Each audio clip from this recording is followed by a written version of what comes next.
Tailoring machine clean பண்ணி ரொம்ப நாள் ஆச்சு. இப்போது 9 மந்த் ஆச்சு. நான் டெலிவரிக்கும் போகணும். இதுக்கப்புறம் என்னால் தைக்கவும் முடியாது. அதனால் நான் இப்போ வந்து ஃபுல்லாக க்ளீன் பண்ணி மிஷினுக்கு வந்து ஆயில் ஊற்றி வைக்க போகிறேன். இதுக்கப்புறம் சின்ன சின்னதாக தைக்கலான்னு பார்த்தாலும் முடியாது. மேட்டெல்லாம் தைக்கலான்னு சொல்லி யோசிச்சு வச்சுருந்தேன். என்னென்னா 2 வாரம் தான் நம்ம இன்னும் 30 நாள் இருக்குதுன்னு எதிர்பார்க்க முடியாது. ஒரு 15 நாள் இருக்க மாதிரி தான் இருக்கும். அதுக்குள்ளே சரி நானும் கொஞ்சம் வாக்கிங் போய்க்கணும், என் உடம்பையும் நான் பார்த்துக்கணும். அதனால் மிஷினையும் நான் அப்படியே விட்டுட்டு போக முடியாது. இப்போ இருக்க சூழ்நிலைக்கு மிஷினையும் நான் பாதுகாப்பாக வச்சுக்கணும். மழையும் வருது, வெயிலும் அடிக்குது. அதனால் இந்த கிளைமேட்டுக்கு நான் மிஷினுக்கு வந்து நல்லா க்ளீன் பண்ணி ஆயில் ஊற்றி கண்டிப்பாக வச்சு அதை பாதுகாத்துக்கணும். இதுக்கப்புறம் நான் எப்போ தைப்பேன்னு தெரில. ஒரு 2 மாதம் ஆகுதா 3 மாதம் ஆகுதான்னு தெரியல. அதுக்காக தான் நான் இப்போவே வந்து முன்னாடியே ரெடி பண்ணி வைக்கிறேன். எங்கிட்ட வந்து மிஷினுக்கு போடுற கவர் இல்லை. கவர் இருந்தால் இன்னும் கொஞ்சம் பெட்டராக இருக்கும். அடிக்கடி கொஞ்சம் க்ளீன் பண்ணங்காட்டிக்கு ரொம்ப டஸ்ட் ஆகலை, பரவாயில்ல. இருந்தாலும் ஓரளவுக்கு டஸ்ட்டாக இருக்குது. அதை மட்டும் ஃபுல்லாக க்ளீன் பண்ணி எடுத்துக்கலாம். உங்களால் முடிஞ்ச வரைக்கும் எங்கெல்லாம் கேப் இருக்கோ அங்கெல்லாம் லைட்டாக ஒரு சின்ன துணியை விட்டு நீட்டாக வந்து உள்ள வரைக்கும் துடைச்சி எடுத்துக்கணும். அப்போ தான் வந்து டஸ்ட்டு வந்து எக்ஸ்ட்ரா வந்து படியாமல் இருக்கும். நம்ம அதை பார்க்கல அப்படின்னா அதுக்கு மேலே டஸ்ட்டு படிஞ்சு மிஷின் வந்து நல்லா ரன் ஆகாது. அப்புறம் ஒரு நாள் உட்காந்து மொத்தமாக செலவு வைக்கிற மாதிரி ஆகிடும். நல்லா கொஞ்சம் நீளமாக இருக்க துணியை எடுத்து நல்லா எவ்வளோ முடியுமோ அந்த அளவுக்கு நல்லா துடைச்சி எடுத்துக்கணும். இதே நம்ம ஜாக் மிஷினாக இருந்தால் இந்த ப்ராப்ளம் கிடையாது. அதில் ஆயில் கீழே இருக்கும், ஆயில் மட்டும் மாற்றுற மாதிரி இருக்கும். இந்த நம்ம நார்மலாக இருக்க மிஷின் மெரிட்டு, உஷா இந்த மாதிரி சின்ன மிஷின் எல்லாமே நம்ம இந்த மாதிரி நம்ம கையில் க்ளீன் பண்ணுற மாதிரி தான் இருக்கும். இப்படி பண்ணால் தான் மிஷினும் வந்து கொஞ்சம் நல்லா நம்மளுக்கு ஒத்துழைக்கும் கடைசி வரைக்குமே. ஆல்ரெடி சொன்ன மாதிரி இந்த மிஷின் வாங்கி 2012 வாங்கினது.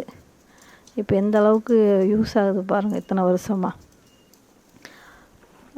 ஒரே காரணம் தான், அப்பப்போ நல்லா க்ளீன் பண்ணி எடுத்து வச்சுக்கணும். இன்னும் நான் ஒரு ஸ்பேர் பார்ட்ஸ் கூட மாற்றலை. அந்த துணி மூவ் பண்ணி கொடுக்கும்ல அந்த இடம் எதுவுமே மாற்றலை. ஒரு பாபின் கேஸ் மட்டும் எனக்கு தெரிஞ்சு ஒரு 3-4 வாங்கியிருப்பேன், அவ்வளோதான். அது போக இந்த மோட்ரு வந்து ஒரு 3 வருஷம் ரன் ஆகும். அதுக்கப்புறம் அது ஸ்பாயில் ஆகிடும். மறுபடியும் ஒரு புது மோட்ரு வாங்குற மாதிரி இருக்கும், அவ்வளோதான். மிஷினை பொறுத்த வரைக்குமே மோட்ரு இல்லாமையும் தைக்கலாம். நல்லா எனக்கு ஒர்க் ஆச்சு இந்த மிஷின் வந்து. இன்னும் யூஸ் ஆகிட்டே இருக்குது. இதனால தான் நான் என்னோடய பொழப்பே நடக்குதுன்னு வச்சுக்கோங்களேன். என் தேவைகள் எனக்கு ஏதாவது வேணும்னா நான் இதில் தைச்சி சம்பாரித்து இது மூலமாக தான் ரன் பண்ணிகிட்ருக்கேன் இப்போ வரைக்குமே. பெரிய மிஷின் வாங்கணும், பார்ப்போம் கொஞ்ச நாள் கழித்து. அது ஒரு ஆசை தானே வாங்கணுன்னு. எல்லாத்துக்குமே அது ஒரு ஆசை இருக்கும். எனக்கும் அந்த ஆசை இருக்குது. சரி பார்ப்போம். இப்போ இருக்க வரைக்கும் இந்த மிஷினை நம்ம பாதுகாத்து வச்சுக்கிறது தான் நம்மளுக்கு ரொம்ப நல்லது.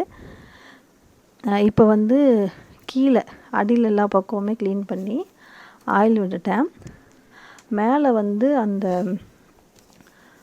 நீடில் இறங்குற இடம் வந்து ஒரு 2 வாரத்துக்கு முன்னாடி தான் லைட்டாக க்ளீன் பண்ணேன். இப்போ அதனால் அதை ஓப்பன் பண்ணலை. ஃப்ரண்ட்டில் மட்டுமே கொஞ்சம் டஸ்ட் இருக்கான்னு பார்த்துட்டு அதை க்ளீன் பண்ணிவிட்டு ஃப்ரண்ட்டில் எங்கெங்கே ஆயில் விடணுமோ அங்கே ஆயில் விட போகிறேன், அவ்வளோதான். சின்ன சின்ன ஹோல்ஸ் இருக்கும், அங்கே ஆயில்னு போட்டு மென்ஷன் பண்ணியிருப்பாங்க. அந்த இடம் எல்லாமே கண்டிப்பாக நம்ம ஆயில் விடணும். இந்த சைட்லலாம் எழுதியிருக்காங்க பாருங்கள் ஆயில்னு சொல்லிட்டு, இங்கே எல்லாமே நம்ம விடணும். கொஞ்சம் கொஞ்சமாக ஒரு 3 ட்ராப் 5 ட்ராப் விடுற மாதிரி விட்டால் போதும். நம்ம விடுற ஆயில் கீழே வரைக்கும் வடிஞ்சும் வரும். அதுக்காக தான் நான் அந்த அட்டை வச்சுருக்கேன் கீழே. நீங்களும் அந்த மாதிரி ஒரு அட்டை இருந்துச்சுன்னா, கார்ட்போர்ட் அட்டை தான், அந்த ஷேப் வந்து கட் பண்ணி வச்சுக்கோங்க. இப்போ ஆயில் விட்டுட்டேன். இதுக்கப்புறம் வந்து லைட்டாக அது மேலே வடிஞ்சிருக்கும்ல, அதை மட்டும் நான் துடைச்சி எடுக்கிறேன். ஏன்னா இதுக்கப்புறம் இது மேலே என்னென்ன பொருள் வைப்பாங்கன்னு தெரியாது நம்ம இல்லாத நேரத்தில். அப்புறம் ஆயில் அந்த ட்ரெஸ்ஸு மேலேயோ இல்லை அந்த பொருள் மேலேயோ கண்டிப்பாக படும்.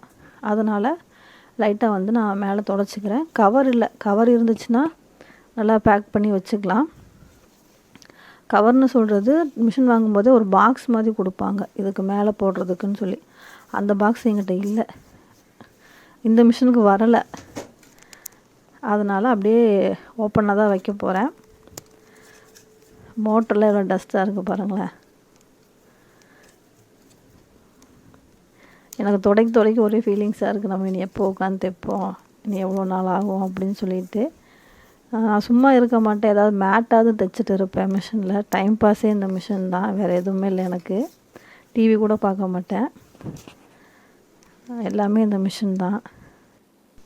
எல்லா திங்ஸும் எடுத்து பாக்ஸில் வச்சுட்டேன். இப்போ 2 ப்ளவுஸுக்கு மட்டும் ஊக்கு வைக்க வேண்டியதாக இருக்குது. அதை வச்சு முடிச்சிட்டோன்னா இது எல்லாமே பாக்ஸுக்குள்ளே வந்து அரேஞ்ச் பண்ணி வச்சுருவேன்.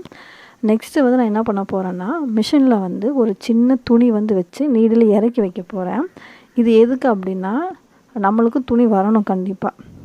அது நம்ம லேட்டாக தைக்கிறோமோ எப்படியோ தெரியாது, துணி வந்துகிட்டே இருந்தால் தான் நம்மளுக்கு கொஞ்சம் இன்ட்ரெஸ்ட்டாக இருக்கும். இதை வந்து டெய்லர்ஸ் எல்லாமே ஃபாலோ பண்ணுங்கள். துணி இல்லைன்னா இந்த மாதிரி ஒரு சின்ன துணியை வந்து மிஷினில் வச்சு நீடில் வச்சு இறக்கி வைங்க. நெக்ஸ்ட்டு வந்து துணி கண்டிப்பாக நம்மளுக்கு வந்து சேரும். இது வந்து நான் ஒரு அக்காட்ட வேலைக்கு போனேன்ல, அந்த அக்கா சொல்லி கொடுத்த ஒரு சின்ன டிப்ஸு தான் இது.